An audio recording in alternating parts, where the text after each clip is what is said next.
Hello, good morning everyone. Thank you for joining today evaluation meeting. Before we start, can everyone hear me clearly? Good morning. Yes, I can hear you clearly. Yes, loud and clear for my side. Good morning, everyone. Sorry I could not join directly at the hospital because I'm attending a seminar. So I'll join through Zoom today. No problem, doctor. Thank you for taking the time. Today, we going to evaluate our teamwork and communication during last week emergency case in the maternity ward. Rina, could you briefly explain the case? Sure. Last Thursday, we treated a pregnant woman at 38-week gestation. She came with severe headaches, dizziness, and blurred vision. And after assessment, we found that her blood pressure was very high, and we suspect preeclampsia. I remember that case. How did your communication go during the situation? At that time, I used the ISPAR communication method when reporting the patient. Rina, could you repeat it for evaluation?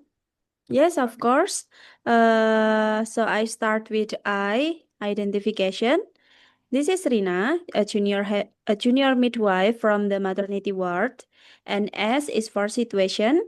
I'm calling about a 38 week pregnant patient who is experiencing severe headaches and blurred vision. And P is for background. The patient has a previous history of hypertension during the pregnancy. And A is for assessment. Her blood pressure was 165 over 105. And I also observed swelling in both legs. And R is for recommendation. I recommend closing monitoring, immediate medical review, and preparation for emergency management if the patient condition worsens. Very good. That information was clear and organized. ISBER really helped us understand the situation quickly. Hey Devi, I remember there was a moment when you asked for clarification about medication instruction.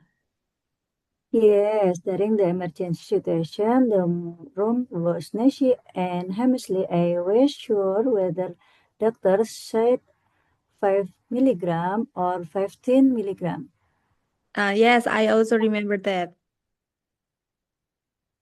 And instead of guessing, I immediately asked for clarification because I was worried about patient safety. And I appreciated that. Asking question does not mean you inexperienced. It shows responsibility. Exactly, doctor. I thought it would be safer to confirm rather than risk giving the wrong doses. That's right, patient safety so always come first. But there was also a small communication problem during the emergency, right? Yes, I thought Devi was preparing the IV medication, so I just focused on monitoring the patient blood pressure.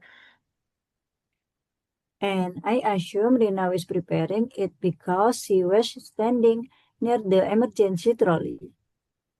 So there was a misunderstanding. Yes, and the medication preparation was delayed for a few minutes. When I noticed the confusion, I resigned the responsibility clearly. I asked Rina to prepare the IV medication while Devi monitored the vital sign and fetal heart rate. Yeah, that's right. And after that, everything just more became more organized. Very good. During emergencies, we should avoid assumption and communicate responsibility directly. I agree, we need clear confirmation. Okay, before we finish, what lesson did we learn today? I learned that communication is just as important as clinical skills. I learned that asking for clarification can prevent error. And I hope we continue using structured communication like ISBER and maintain teamwork. Yes. Okay, thank you everyone for participating today. Hopefully, we can continue improving our communication and teamwork. Okay, thank you. Have a nice day. Thank you, Thank you. everyone. Have a Have a nice day nice too. Bye.